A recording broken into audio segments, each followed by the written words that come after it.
منبر نور پر جلوہ بار علماء کرام، حفاظ و قراء، عزیزم محد العزیز آپ کے امام صاحب قبلہ حافظ و قاری محمد ابراہیم رضا صاحب قبلہ،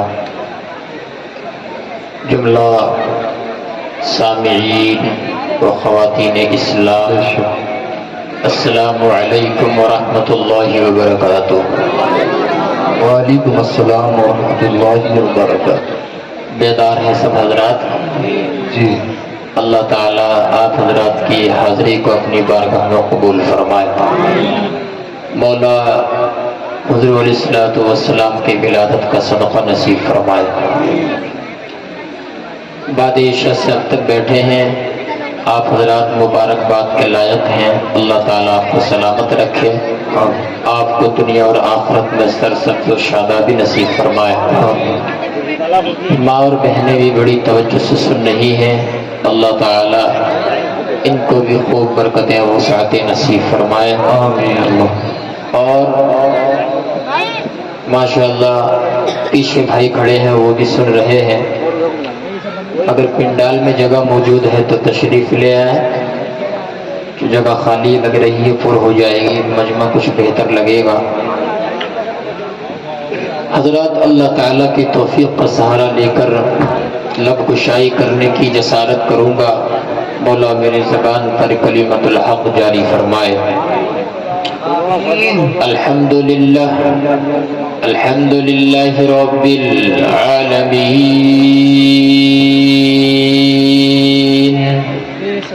والعاقبۃ للمتقین،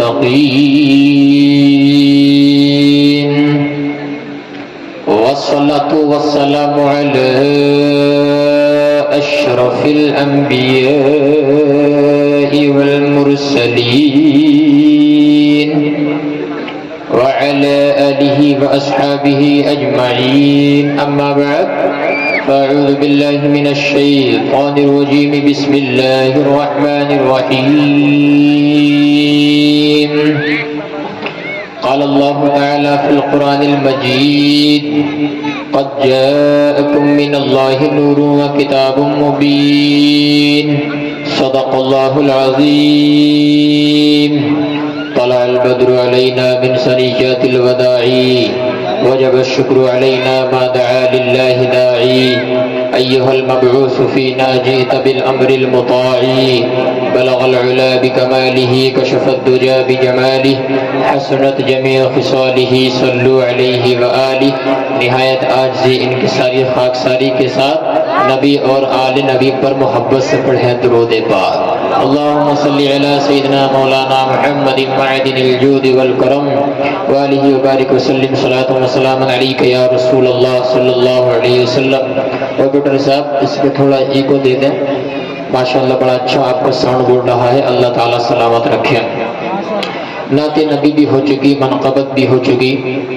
تقریر کرنے سے پہلے دو اشعار میرے ذہن میں آ رہے ہیں، بڑے پیارے شعر ہیں، سنانا چاہتا ہوں، مجھے بہت پسند ہے، امید کرتا ہوں آپ کو بھی پسند آئیں گے۔ ایک بار بول دیجئے لبیک یا رسول اللہ۔ بڑے اچھے لوگ ہیں، بڑے بیدار ہو کے بیٹھے ہیں، انشاءاللہ العزیز اللہ کی توفیق سے ایسا سنا کے جاؤں گا کہ آپ کا دل مچل جائے گا۔ حضرات بہت پیارے شعر ہیں، ذرا سنیے۔ بہت زمانے سے سنیت کے یہ دنیا پیچھے پڑی ہوئی ہے، بے شک سبحان اللہ۔ بہت زمانے سے سنیت کے یہ دنیا پیچھے پڑی ہوئی ہے، بہت زمانے سے ہاتھ دھو کے یہ دنیا پیچھے پڑی ہوئی ہے، بہت زمانے سے سنیت کے یہ دنیا پیچھے پڑی ہوئی ہے، بہت زمانے سے ہاتھ دھو پیچھے پڑی ہوئی ہے، مگر تمہارا کرم ہے آقا کہ بات اب تک بنی ہوئی ہے، مگر تمہارا کرم ہے آقا کہ بات اب تک بنی ہوئی ہے۔ اگر آپ کی بات بنی حضور کے کرم سے، میرے ساتھ پڑھ لیں مل کے ذرا، سب لوگ پڑھیے، مگر تمہارا کرم ہے آقا کہ بات اب تک بنی ہوئی ہے۔ حضور نے فرمایا شفاعتی لأہل الکبائر من امتی، میری شفاعت میری امت کے بڑے بڑے گنہگاروں کے لیے ہے، بڑے بڑے سیاکاروں کے لیے ہے۔ حضرت ابو ذر نے عرض کی یا رسول اللہ وَإِن زَنَا وَإِن سَرَقَ، اگرچہ اس نے چوری کی ہو، اگرچہ زنا کیا ہو، آقا نے فرمایا ہاں ابو ذر، اگرچہ اس نے زنا کیا ہو، اگرچہ چوری کی ہو، میں اس کی شفاعت کروں گا اور جنت میں داخلہ عطا فرماؤں گا۔ شعر سماعت فرمائے، بڑا پیارا شعر ہے۔ ادھر ہمارے گناہ بھیگے، ادھر خدا کا جلال بھیگے، بولے سبحان اللہ۔ ادھر ہمارے گناہ بھیگے، ادھر خدا کا جلال بھیگے، مگر میرے ہیں مصطفیٰ کی رحمت شفاعتوں پر اڑی ہوئی ہے، مگر میرے ہیں مصطفیٰ کی رحمت شفاعتوں پر اڑی ہوئی ہے۔ بہت زمانے سے سنیت کے یہ دنیا پیچھے بے شک، مگر تمہارا کرم ہے آقا کہ بات اب تک بنی ہوئی ہے۔ اب ذرا درود شریف پڑھ کے سنائیے، اللہم صلی وسلم صلاۃ و سلام علیک یا رسول اللہ صلی اللہ تعالی علیہ وآلہ وسلم۔ پہلے میں آپ کو ایک حضور کی تعلیم بتاؤں۔ حضور کی تعلیم ہے سلام کرنا، سلام کرنا حضور کی تعلیم نبوی سلام کرنا۔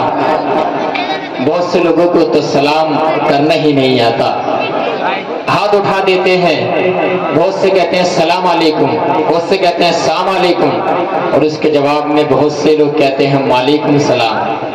السلام علیکم کا مطلب ہے تم کو موت آئے، تم پر لعنت ہو، تو یہ غلط الفاظ ہیں، بلکہ سلام صحیح انداز میں ہونا چاہیے، السلام علیکم ورحمۃ اللہ وبرکاتہ، انداز ٹھیک ہونا چاہیے۔ اور آپ کو بتاؤں، سلام پہل کرنا، سلام میں آغاز کرنا، یہ ہمارے نبی کی پیاری سنت ہے، سبحان اللہ۔ کوئی اگر یہ سوچے جس کے پاس تھوڑی سی دولت آ گئی، کسی انسان کے پاس تھوڑا سا مال آ گیا، سیم و زر آ گیا، تو سوسائٹی میں، معاشرے میں اس سے چھوٹا انسان اگر کوئی ہے تو وہ اس کے قریب سے گزر جائے تو وہ سوچتا ہے کہ میں اس کو سلام کروں گا، یہ تو مجھ سے حیثیت میں کم ہے، یہ تو مجھ سے پوزیشن میں کم ہے۔ تو میرے دوستو یاد رکھنا، آقا نے فرمایا یہ مالدار دیکھ کر سلام مت کرو، بلکہ مشکات شریف کی حدیث پاک ہے، نبی نے فرمایا بدأ السلام بریء من الکبر، جس نے سلام پہلے کر لیا وہ تکبر سے پاک ہے، سبحان اللہ، وہ تکبر سے پاک ہے۔ اور ہمارے نبی تو بچوں کو بھی سلام کرتے تھے، سبحان اللہ، بچوں کو بھی سلام کرتے تھے ہمارے نبی۔ اور سلام پہلے کرنا نبی کی سنت، اور یہ سنت واجب سے بڑی، یہ سنت واجب سے بڑی۔ ایک مرتبہ بچوں نے پلاننگ کی، بچوں نے مشورہ کیا کہ آخر ہمیشہ حضور ہی پہلے سلام کر دیتے ہیں، کاش ایسا ہو، ہم پلاننگ مشورہ کرتے ہیں، اب سے حضور تشریف لائیں گے تو ہم حضور کو پہلے سلام کریں گے۔ بچوں جو ہے ایک پیڑ کی اوٹ میں جا کر کے چھپ جاتے ہیں، اللہ اکبر، کہ آقا یہاں سے گزریں گے تو ہم پہلے نبی کو سلام کریں گے، اللہ اکبر کبیرہ۔ اب ذرا دیکھیں، پیڑ کے اوٹ کے پیچھے چھپ جاتے ہیں بچے، لیکن جیسے ہی بدر الدجا تشریف لائے، جیسے ہی صاحب الورا تشریف لائے، جیسے ہی مکی مدنی کی آمد ہوئی، میرے آقا نے پہچان لیا، آپ نے اندازہ لگا لیا کہ پیڑ کے پیچھے کوئی نہ کوئی میرا انتظار کر رہا ہے۔ آقا نے بچوں کو موقع نہیں دیا، بلکہ بچوں کے سلام کرنے سے پہلے بچوں کو سلام کر لیا۔ بچوں نے کہا یا رسول اللہ، آج بھی آپ نے ہی ہمیں پہلے سلام کر لیا۔ آقا نے فرمایا پہلے سلام کرنا یہ میری سنت ہے، تو جو میری سنت پہ عمل کرے گا تو 100 شہیدوں کی شہادت کا ثواب اللہ تعالیٰ اس کے کھاتے میں عطا فرما دے گا، اور جو میری سنت سے منہ موڑے گا تو وہ میرے طریقے پر نہیں ہے، اور جو میرے طریقے پر نہیں ہے اس کو نجات کا راستہ نہیں مل سکتا ہے۔ اس لیے میرے دوستو، یہ دولت دیکھ کر، سیم و زر دیکھ کر سلام نہیں کرنا چاہیے، نیت یہ ہونا چاہیے نبی کی سنت ہے، یہ سمجھ کے سلام کرو گے تو اللہ تعالیٰ بے شمار تمہیں نیکیاں عطا فرمائے گا۔ بات سمجھ رہے ہیں؟ یہ چیز میں نے آپ کو بتائی، یہ سنت عام کرو۔ اگر محبت چاہتے ہو، سوسائٹی میں محبت پھیلے، معاشرے میں محبت پھیلے، سلام کو عام کر دو، آپس میں محبت پھیل جائے گی، بغض کینہ عداوت دشمنی دور ہو جائے گی۔ سلام عام کرنا چاہیے۔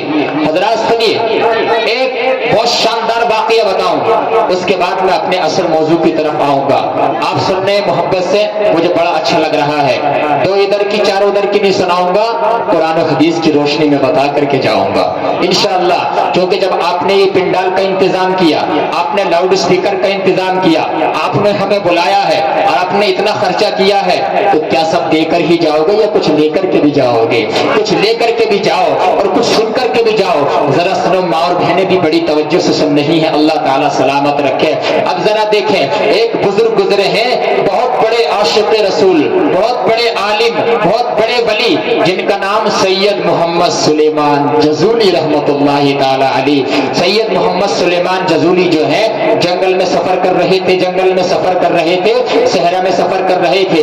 آج تو بائک کا زمانہ ہے، آج تو 4 ویلر کا زمانہ ہے، آج تو ہوائی جہاز کا زمانہ ہے، آج تو ٹرین سے لوگ سفر کرتے ہیں۔ اس زمانے میں بائک نہیں تھی، اس زمانے میں 4 ویلر نہیں تھی، اس زمانے میں ہوائی جہاز سے سفر نہیں ہوتا تھا، اس زمانے میں جو ہے گھوڑوں سے، اس زمانے میں گھوڑوں سے سفر ہوتا تھا، اونٹوں سے سفر ہوتا تھا، گدھوں سے سفر ہوتا تھا، خچروں سے سفر ہوتا تھا۔ سید محمد سلیمان جزولی جنگل میں سفر کرتے چلے جا رہے ہیں۔ آخر ظہر کی نماز کا وقت آ گیا۔ جیسے ہی ظہر کی نماز کا وقت آیا، اللہ اکبر کبیرہ، آج تو پانی دستیاب ہے، ہر کہیں پانی مل جاتا ہے، لیکن اس زمانے میں کنویں ہوتے تھے، کنویں۔ اب پانی کی تلاش میں ہے کہ پانی مل جائے، وضو بنا لیا جائے اور ظہر کی نماز ادا کر لی جائے۔ اللہ اکبر کبیرہ، ظہر کی نماز ادا کرنے کے انتظار میں دائیں دوڑے، بائیں دوڑے، آگے دوڑے، پیچھے دوڑے، لیکن پانی نظر نہیں آیا۔ تیمم بھی ابھی نہیں کر سکتے، اس کے بھی بہت سارے مسائل ہیں۔ سید محمد سلیمان جزولی کو ایک کنواں نظر آیا،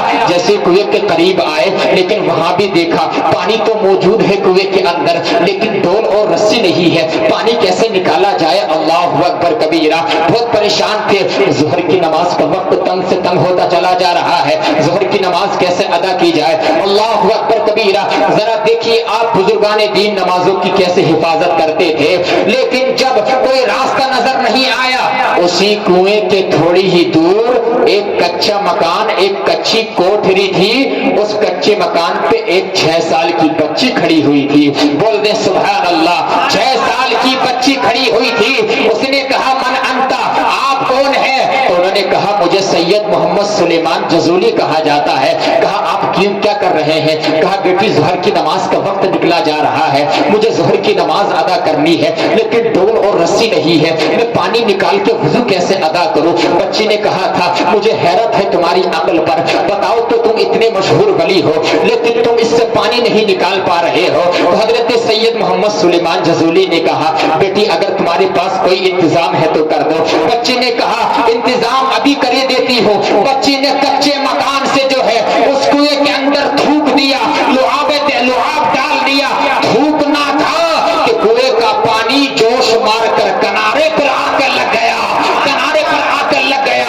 اب جیسے ہی کنارے پہ آ کر کے پانی لگ گیا، سید محمد محمد سلیمان جزولی نے پانی کو ایک دم سے بھرا، وضو بنایا اور ظہر کی نماز ادا کی۔ ادا کرنے کے بعد بچی کو قریب بلایا، 6 سال کی بچی ہے، ارشاد فرمایا بچی یہ تو بتا تو کون سا عمل کرتی ہے، تو کون سا ایسا وظیفہ پڑھتی ہے کہ تیرے تھوک میں اتنی تاثیر ہے، تو نے کنویں کے اندر ڈال دی تو کنویں کا پانی جو ہے کنویں کا پانی جو ہے کنارے پہ آ کر کے لگ گیا ہے۔ بچی نے کہا تھا ابھی تو میری 6 سال عمر ہے، مجھ پہ نماز بھی فرض نہیں، روزہ بھی فرض نہیں ہے، میرا کوئی عمل نہیں ہے۔ تو کہا تیرے اندر یہ کرنٹ کہاں سے آیا، تیرے اندر یہ طاقت کہاں سے آئی، تیرے اندر یہ تاثیر کہاں سے آئی؟ تو بچی نے جواب دیا تھا میرا کوئی زیادہ بڑا عمل نہیں ہے، بس اتنا بڑا عمل ہے کہ میں کوئی رات ایسی نہیں گزارتی ہو جس رات میں سونے سے پہلے نبی پر 100 مرتبہ درود پاک نہیں پڑھ لیتی ہو، نبی پر 100 مرتبہ درود پاک پڑھتی ہو، اس نبی پر درود پاک پڑھتی ہو۔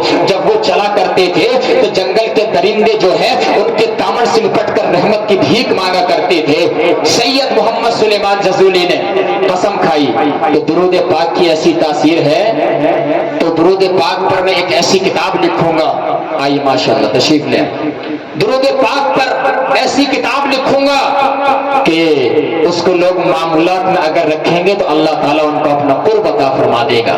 دلائل الخیرات شریف لکھی اور آج جو ہے بزرگان دین سلف صالحین اس کو اپنے معمولات میں رکھتے ہیں۔ تو درود پاک کی تو یہ فضیلت ہے میرے دوستو، لیکن آج ذرا دیکھیں زمانہ کدھر جا رہا ہے۔ آج جو ہے نوجوانوں کو موبائل نے تباہ کر دیا ہے، آج چوراہوں پہ کھڑے ہو کے غیبت چغل خوری بد زبانی گالی گلوچ خوش کلامی کرتے ہیں۔ آج وقت تم ضائع کرتے ہو، تمہیں وقت کا اندازہ نہیں ہے میرے دوستو، اور وقت 1000 نعمت ہوتا ہے، کاش تو اپنے شیڈیول میں شامل کر لیتا، 5 وقت نماز پڑھنے کے ساتھ ساتھ نبی پر 100 مرتبہ درود پاک پڑھتا، آندھی آئے طوفان آئے، شادی ہو برتھڈے پارٹی ہو، نبی پر درود پاک پڑھنا ہے تو پڑھنا ہے۔ نبی نے فرمایا جو مجھ پر روزانہ 100 مرتبہ درود پاک پڑھ لے اللہ تعالیٰ اس کی 70 آخرت کی اور 30 دنیا کی ضرورتوں کو پورا فرما دے گا۔ سبحان اللہ، بہت خوش ہے صاحب۔ 70 آخرت کی 30 دنیا کی ضرورتوں کو پورا فرما دے گا۔ اندازہ لگائیے درود پاک کی یہ فضیلت ہے، اتنی بڑی فضیلت، لیکن سنیوں کا مشغلہ کیا ہے، معمولات کیا ہے؟ سنی جو ہے کھڑے ہو کر بھی صلاۃ و سلام پڑھتے ہیں، بولے ہیں سبحان اللہ، بیٹھ کر بھی صلاۃ و سلام پڑھتے ہیں۔ ہم ہیں صلاۃ و سلام والے، ہم ہیں میلاد منانے والے، ہم ہیں جلوس نکالنے والے، ہم ہیں جھنڈیاں لگانے والے، ہم ہیں استطاعت کے مطابق اپنے نبی کا جشن منانے والے۔ سبحان اللہ۔ اب ذرا دیکھنے میں آپ کو بتانا چاہتا ہوں، شیخ عبدالحق محدث دہلوی محقق الاطلاق کی کتاب ہے اخبار الاخیار، اس کے اندر آپ نے فرمایا ہے، شیخ محقق کون ہے؟ جو علم حدیث بھارت کے اندر لائے ہیں، جو علم حدیث انڈیا کے اندر لائے ہیں، وہ فرماتے ہیں، عرض کرتے ہیں یا رب العالمین میرا کوئی عمل ایسا نہیں ہے جس کو میں تیری بارگاہ میں پیش کرنے کے لائق سمجھوں، مولا میرے تمام اعمال میں فساد نیت موجود ہے، حالانکہ ان کے اعمال تو بہت اخلاص والے ہوتے تھے، لیکن عاجزی تھی ان کی عاجزی، کہتے ہیں مولا میری نماز روزہ زکات حج پہ مجھے اتنا فخر نہیں ہے، مولا سب میں میرے فساد نیت موجود ہے، یا اللہ مجھے پیش کرنے کے لائق نہیں سمجھتا ہوں، لیکن یا ارحم الراحمین میرا ایک عمل ایسا ہے، ایک عمل ایسا ہے جو ضرور تیری بارگاہ میں قبول ہوتا ہوگا، وہ عمل کون سا ہے؟ سنیو اپنی قسمت پہ ناز کرنا، تم کھڑے ہو کے صلاۃ و سلام پڑھتے ہو، ہماری دلیل شیخ عبدالحق محدث دہلوی انہوں نے اپنی کتاب میں لکھا، جس کو ہر فرقے والا مانتا ہے، جن کو ہر مذہب والا مانتا ہے، آپ نے پر عرض کیا، بولا وہ عمل میرا یہ ہے کہ میں مجلس میلاد کے وقت کھڑے ہو کر تیرے نبی پر صلاۃ و سلام پڑھتا ہوں، یہ میرا عمل ایسا ہے جو ضرور تیری بارگاہ میں قبول ہوتا ہوگا۔ یا ارحم الراحمین وہ کون سی جگہ ہے کہ مجلس میلاد سے زیادہ جہاں پر تیری رحمت نازل ہوتی ہو؟ تو کوئی ایسی جگہ نہیں ہے جہاں پر مجلس میلاد جلسے سے زیادہ اللہ کی رحمت نازل ہوتی ہو، جلسے میں آنے والوں مبارکباد کے لائق ہو، اس لیے کہ تمہارے اوپر اللہ تعالیٰ کی رحمت و انوار کی بارشوں کو نزول ہو رہا ہے۔ سبحان اللہ، سبحان اللہ، سبحان اللہ۔ اندازہ لگائیے تو ہم لوگ درود و سلام والے ہیں، ہم لوگ نبی پر کثرت سے درود و سلام پڑھتے ہیں، اور جو اہل سنت کی پہچان یہ ہے من علامات اہل سنت کثرت الصلاۃ علی رسول اللہ، اہل سنت کی پہچان ہے نبی پر کثرت سے درود و سلام پڑھنا۔ سبحان اللہ، درود پاک پڑھنا چاہیے۔ اب آئیے میں اصل موضوع کی طرف آتا ہوں، بات میری طول پکڑ رہی ہے۔ اللہ تعالیٰ نے فرمایا قد جاءکم من اللہ نور وکتاب مبین، حقیقت آ گیا تمہارے پاس اللہ کی طرف سے ایک نور اور روشن کتاب۔ اب سنو ذرا، حضرت عبداللہ ابن عباس جن کو سید المفسرین کہا جاتا ہے، کیا کہا جاتا ہے؟ زور سے بولیں، سید المفسرین ان کو کہا جاتا ہے۔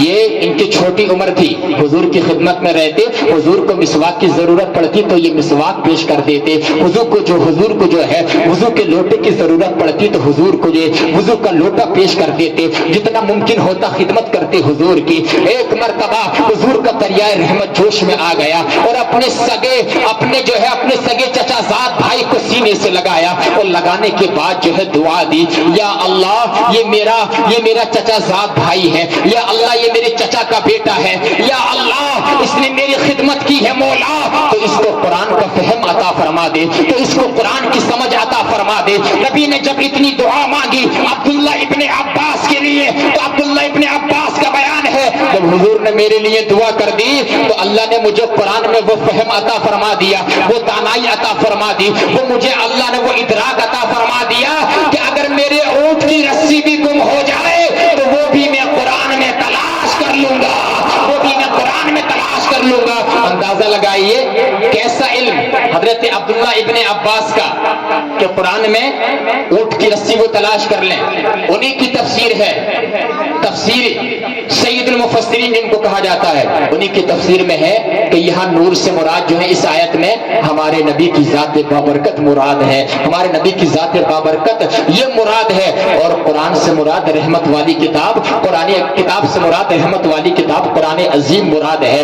سبحان اللہ، تو ہمارے حضور ایسے نور ہیں کہ امام جلال الدین سیوطی نے لکھا ہے کہ حضور اگر چاندنی رات میں باہر نکل جاتے تو حضور کے چہرے کی روشنی ایسی ہوتی کہ چاند کی روشنی پر حضور کے چہرے کی روشنی غالب آ جاتی، چاند کی روشنی حضور کی روشنی کے سامنے پھیکی پڑ جاتی، اور حضور علیہ السلام جب مسکراتے تھے تو حضور کے یعنی کہ دانتوں سے ایسی روشنی چھن چھن کے باہر نکلتی تھی کہ اس کا عکس دیوار پر پڑتا تھا اور دیواریں روشن ہو جاتی تھی۔ تو حضور کا ایسا نور ہے قسم خدا کی۔ اب میں ذرا اور وضاحت کرتا ہوں، یہ چاند دیکھا آپ نے؟ چاند چوتھی رات مکمل شباب پہ ہوتا ہے۔ چاند جو ہے خود نہیں چمکتا ہے بلکہ چاند روشنی لیتا ہے سورج سے۔ کس سے لیتا ہے؟ زور سے بولیں، سورج سے روشنی لیتا ہے۔ سورج چاند کو روشنی دیتا ہے، ستارے خود نہیں چمکتے ہیں بلکہ سورج سے ستارے روشنی پاتے ہیں۔ بول دو یار سبحان اللہ۔ تو ستارے سورج کے محتاج، چاند سورج کا محتاج۔ سورج روشنی دیتا ہے چاند کو، سورج روشنی دیتا ہے ستاروں کو۔ اب ذرا دیکھیں، سورج جب ڈوبا ہوا ہوتا ہے، جب سورج جیسے کہ ڈوبا ہوا ہے تو پوری دنیا میں اندھیرا ہوتا ہے، پوری دنیا میں تاریکی ہوتی ہے، مکانات میں اندھیرا ہوتا ہے، چھتوں پر اندھیرا ہوتا ہے، جنگلات میں اندھیرا ہوتا ہے، یہاں تک کہ اللہ اکبر کبیرہ پوری کائنات جو ہوتی ہے تاریک میں ہوتی ہے، پوری کائنات میں اندھیرا چھایا ہوا ہوتا ہے۔ لیکن جب سورج صبح کو نکلتا ہے، جب آفتاب طلوع ہوتا ہے تو یہی آفتاب جو ہے دکان کو چمکاتا ہے، یہی آفتاب جو ہے مکانات کو چمکاتا ہے، یہی آفتاب جو ہے، یہی سورج جو ہے مکان کی چھتوں کو چمکاتا ہے، جنگلات کو چمکاتا ہے، در و دیوار کو روشن کرتا ہے۔ تو سورج جو ہے ساری کائنات کو منور کر دیتا ہے۔ لیکن وہ یاد رکھنا زندہ دل مسلمانوں، سورج جو ہے وہ ظاہر کو چمکاتا ہے، اور ہمارے نبی ایسے نور ہیں جو ظاہر کو بھی چمکاتے ہیں، باطن کو بھی چمکاتے ہیں۔ اللہ اکبر، حضور باطن کو بھی چمکاتے ہیں، حضور ظاہر کو بھی چمکاتے ہیں۔